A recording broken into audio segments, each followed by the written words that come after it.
The meeting of the UN Security Council number 1938 is declared open. The preliminary agenda of this meeting is to maintain the peace and security of Ukraine.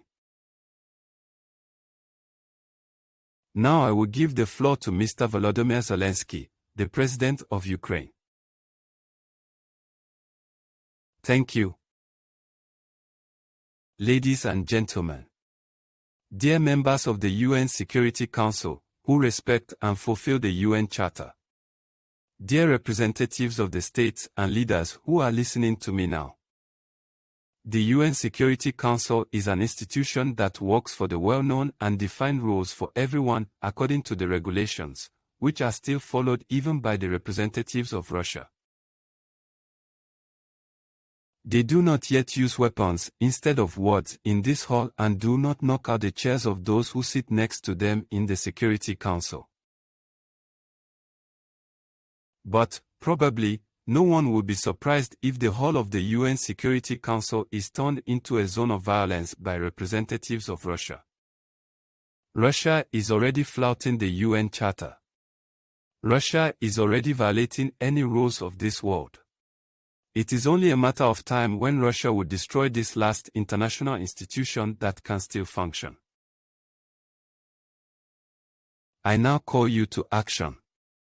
Anyone in the world can now name hundreds of examples of how Russia violates the international legal order and destroys the body of international law, constantly provokes escalation, constantly responds to any offers to talk with new brutality on the battlefield, even greater crises and threats to Ukraine and the world.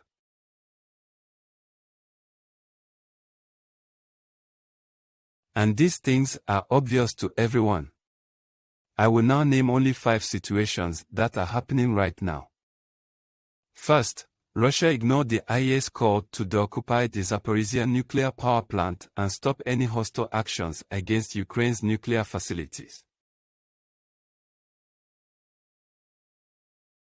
This fact proves that Russia is deliberately keeping the world on the brink of a radiation disaster. Second, it is nuclear blackmail. Threats to use nuclear weapons are a constant narrative of Russian officials and propagandists. This proves that Russia has no right to possess nuclear weapons, as it is unable to guarantee the security of the world. It cannot ensure the safety of the world even against threats of using nuclear weapons. Third, last week I presented our peace formula at the UN General Assembly. Russia's response to this real path to peace was the announcement of mobilization, with Russia deliberately focusing mobilization on the indigenous peoples of the territories it controls. Russia controls not only the territories of the Caucasus or Siberia, where everything is done to mobilize as many men as possible from the indigenous peoples. Russia also controls the Ukrainian Crimea, which it seized in 2014. Among all the ethnic groups of Crimea, it was the men of the indigenous people, the Crimean Tatars, who received the most Russian mobilization summons in proportion to the total population. This is a frankly genocidal policy. Fourth, in front of the whole world, Russia is conducting an outright farce called a referendum on the occupied territory of Ukraine. By threatening, people are forced to fill out some papers for a TV picture. The results of the pseudo-referendum were already invented in advance, just as the forced change of passports of the population of the occupied territories from Ukrainian to Russian was carried out in advance. And what is it for? And the answer is in the next point. Fifth, annexation of captured territories. The most brutal violation of the UN Charter is an attempt to steal the territories of other states. This is an attempt to erase the norms of international law. This is a very cynical attempt to force men in the occupied territories of Ukraine to mobilize into the Russian army in order to send them to fight against their own homeland. There is only one way to stop all this. First, Russia needs to be completely isolated in response to its actions. A state that is currently implementing a genocidal policy, keeps the world one step away from a radiation disaster and threatens a nuclear attack, cannot remain a permanent member of the UN Security Council with the right of veto. Russia should be excluded from all international organizations. If such exclusion is complicated by the procedure, Russia's participation in international organizations should be suspended. Second, new tough global sanctions against Russia are needed. Any annexation in the modern world is a crime against all states at the same time, for which the inviolability of borders is vitally important.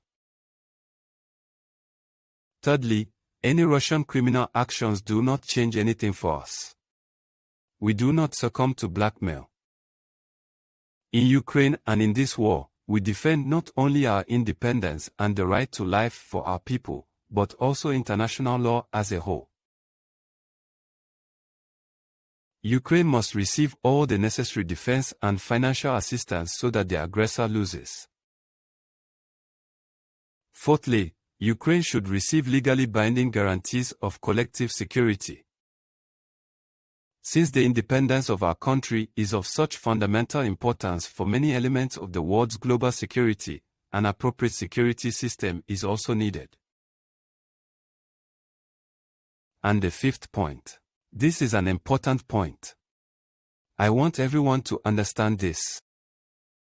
If Russia recognizes these pseudo-referendums as normal, legal, if it implements the so-called Crimean scenario, and if it makes another attempt to annex Ukrainian territory, it will mean that there is no point in talking to this Russian president.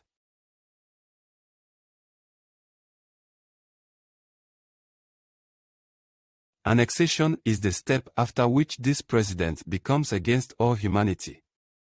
Such a clear signal is now needed from every country in the world. I believe in your ability to act. I thank the French presidency for the opportunity to participate in this meeting. Thank you for attention. Glory to Ukraine. I thank Mr. Volodymyr Zelensky for his speech.